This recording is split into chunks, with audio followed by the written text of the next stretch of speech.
A twice-told tale is a way to drop some weight. Reframe the things you love and delete those things you hate. This is a recipe to get your mind right. Eliminate your butt and get some better sleep tonight. My recipe for a right mind started becoming when I was cursed by a warlock.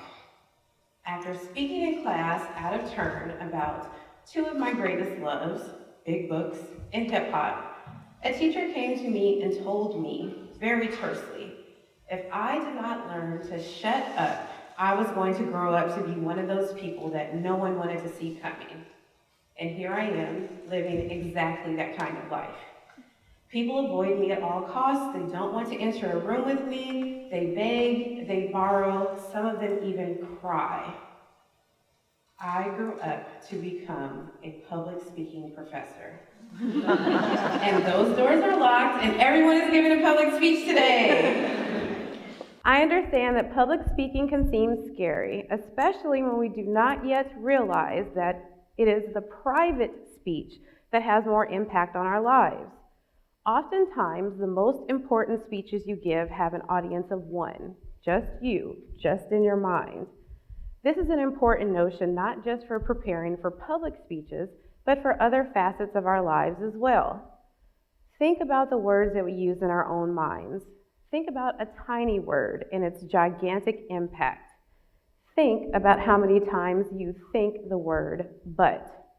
I want to do this, but it is hard. I want to check those things out, but I am afraid.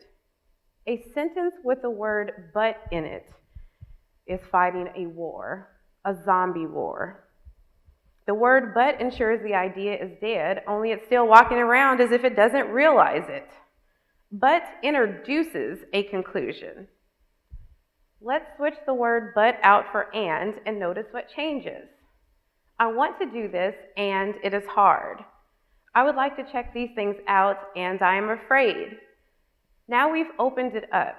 Now we have a problem that can be resolved and requires two ideas stand together and figure it out, and provides any sort of contradictory information the opportunity to be resolved successfully. The word can't is just as dangerous. Can't is hopeless.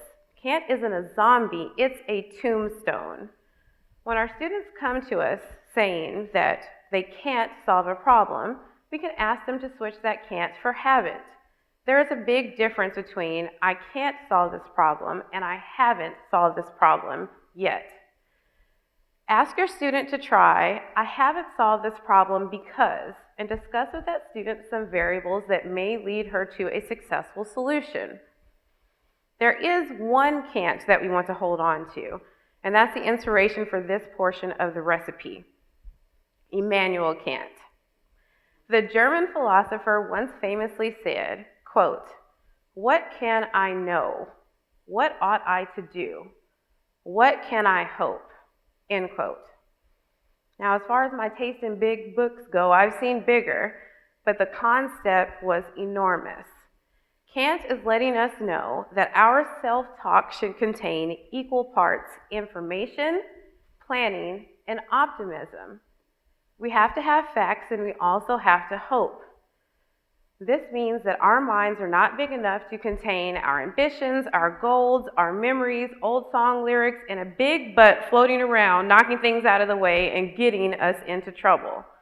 We have to find a way to get rid of that butt. Using the right words, or right mind words, can soothe even the most verklempt amongst us. And that is good news for you because you're a rapper and your mixtape is going to drop in less than 5 minutes. Now on to the hip hop portion of the recipe. Our students in public speaking classes learn to give 2 speeches at the exact same time. There is, of course, the outward public speech. Then there is also the private speech internally where the student tells himself, this is going fine, I'm okay, I need to keep going. You have probably noticed a pattern by now, duality. We have to be 2 people at the same time. Hip hop is masterful in this arena. Hip-hop provides to us a unique manifestation of the concept of double consciousness championed by W.E.B. Du Bois.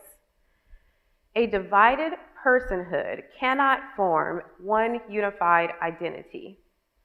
That might seem like a negative, but what does hip-hop do? We take things that seem out of order, put them together, and make something new and beautiful. A uniquely American art form, a melange of instrumentation and rhymes, hip-hop forms a Voltron of what is old and new and good.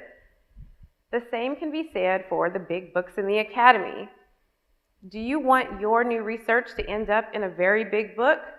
A good place for you to start is in consultation with the seminal works. Do you want to produce this summer's trap anthem? Then dig in those crates and find yourself a fire sample to build upon. When your student is worried about an upcoming presentation or a speech episode, start talking to him about successful speeches that have happened before. Did the student mention that he received a standing ovation when he stood up and spoke at his cousin's quince? Take that old feeling and roll it into something new. Duality. That's a really hip-hop thing that we can do for our students. And what do we know about hip-hop anyway? It's loud, it likes champagne, it uses lots of words in weird ways. That's me. I'm talking about me again. Okay, back to hip-hop. What we know about hip-hop is that we have one enduring character that has run throughout the genre. The MC, the person behind the mic, always has a bombastic personality. This person introduces self as multifaceted, unflappable protagonist. That person has to be two people at the same time as well. Who has more grit than someone looking for a revenge over $1 million beat? Who is more resilient than a young man who has taken an L and bounced back? They are thugs and they have harmony, duality. We have to help our students to reframe their own narratives by realizing that they indeed are pop-style protagonists. Did your student come to the lectern and forget what she was going to say? That's fine. She was producing her "The Struggle is Real" track for her mixtape. If your student came to the lectern and mixed up main points A and B in the speech, no problem. Scream, "This is the remix," and keep it moving. Duality, endurance, big books, and hip-hop. And if hip-hop isn't your thing, then pick a medium that can help your students to reframe the narrative that's a little more comfortable for you and for them as well. Video game jargon, movie characters, a well-placed fairy tale reference can help our students to develop a character. Sometimes it is safer for our students to make a symbol, a sign, something that helps them to be able to speak out without fear of crashing. Although that avatar may dissolve later, the empowerment will stay with that student forever. He or she will always remember what it felt like to fly without fear of failure. And I know what that is too. Some of us have been practicing duality for a very long time. Some of us have always loved big books and hip-hop. I read Henry Kissinger's Diplomacy while listening to UGK. In my classes, we use ethos, pathos, logos, and migos to become master manipulators of language. As Lupe put it, we hood a lot and we nerd some. And as Mia X put it, either way I have to do this. We have to figure out what's most comfortable to reframe narratives into safe spaces that let our students explore. Do you know someone who is not in her right frame of mind? Pass that person a recipe. Tell that person to relax and take notes. Ask that person to get rid of that big old butt and slap some ands in the middle of her sentences.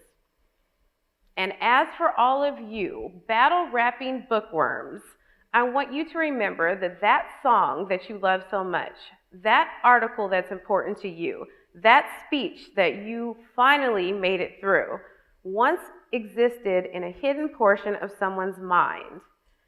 That thought was scared, shivering, alone, and a jumble of uncertainty until someone had the courage to spit it. Make certain you are feeding your narrator the right lines for a right mind. We're all waiting for you to do great things, make big books, and drop the mic. Thank you.